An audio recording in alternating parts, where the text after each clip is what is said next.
These are the Avantone Planar II headphones. I've been testing them across 5 completely different listening systems for a few months. No guessing, just weeks of real-world use. So are these the Planars you should be listening to?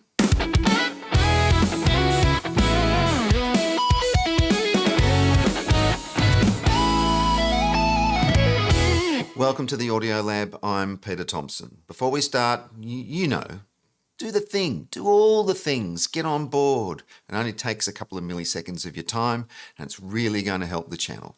Before we go any further, this is not a sponsored video. I paid for these headphones with my own money and have had them for quite a few months.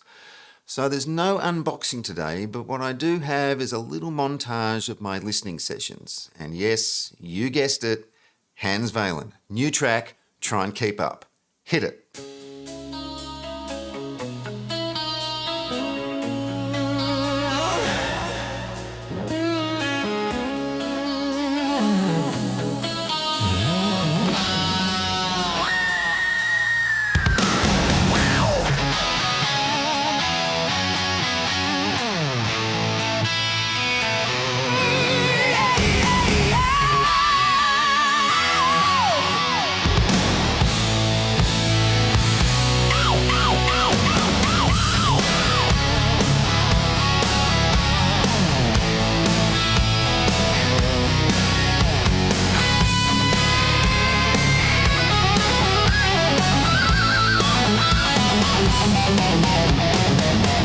Back roads and side streets, I'm a midnight runaway.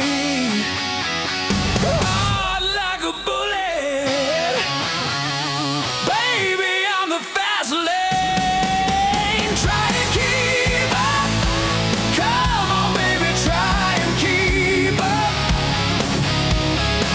Try and keep up, come on baby, try and keep up. Yeah, try and keep up, come on baby, try and keep up. Try and keep up, come on baby, try and keep up.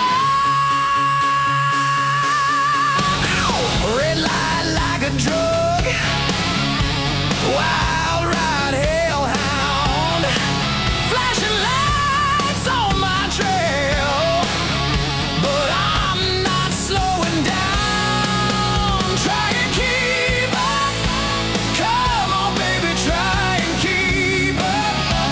Oh, try and keep up, come on baby, try and keep up. Try and keep up, come on baby, try and keep up. Try and keep up, try and keep up, come on baby, try and keep up. Try and keep up. Try and keep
Hope you enjoyed that. So let's get into the review.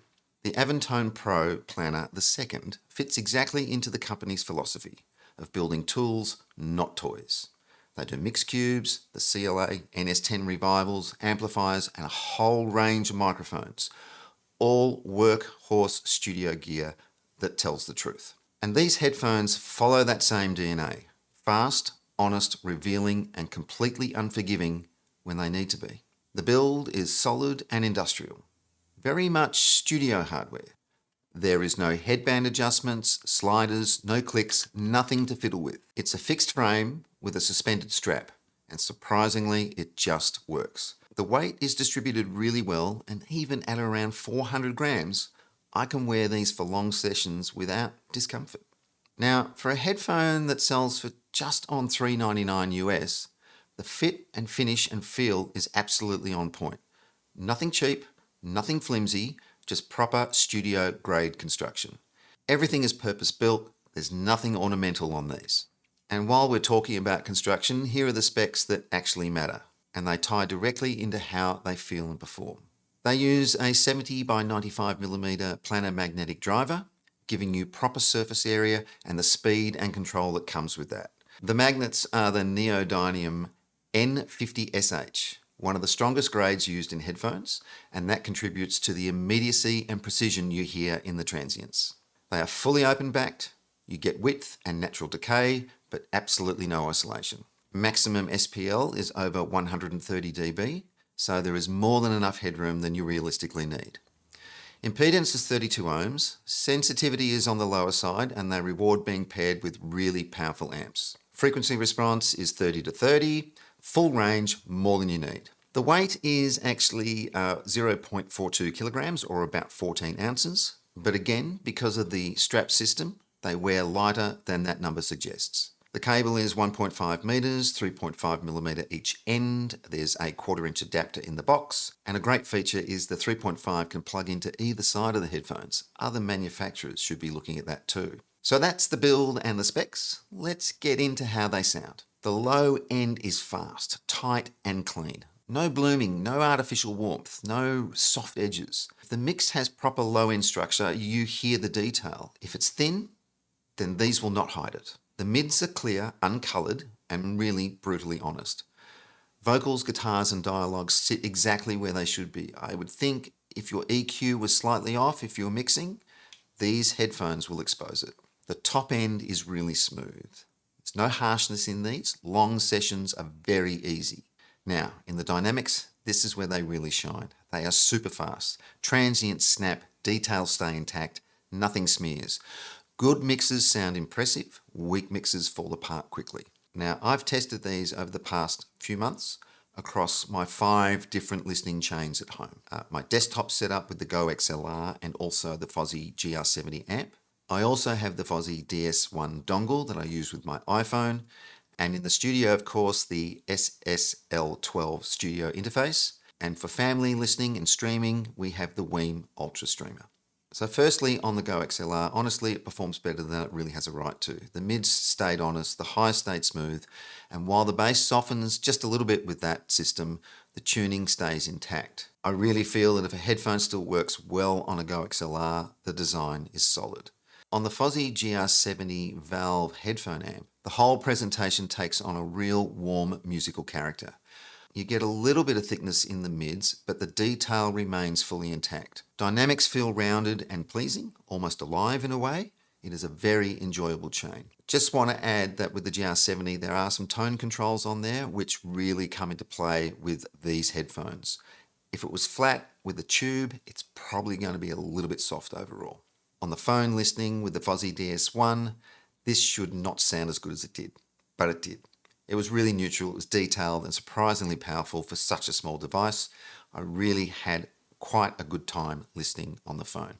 Now in the studio, on the SSL12, you get the truth. There's no colour, there's no gloss, there's no masking. Everything is exposed, good or bad. Perfect for mixing, editing and crucial listening. Now with the Weem, just for general all-round streaming and just a relaxing time, everything stays intact, bass stays tight, the mids stay accurate, and the top end gets a touch of extra sparkle without turning harsh. It's a really comfortable sit back and enjoy the chain that still keeps studio DNA. Across all 5 systems, the Planar II stays true to its identity. Fast, honest and revealing. The chain changes flavour, but never the truth. This is the hallmark of proper engineering.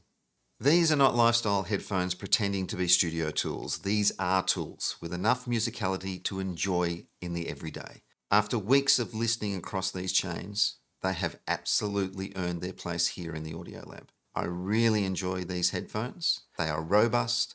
The price point is remarkably good for what you're getting. You can use them as a tool or just general enjoyment.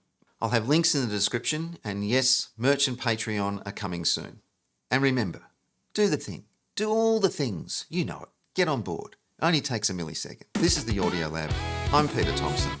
Thanks for watching.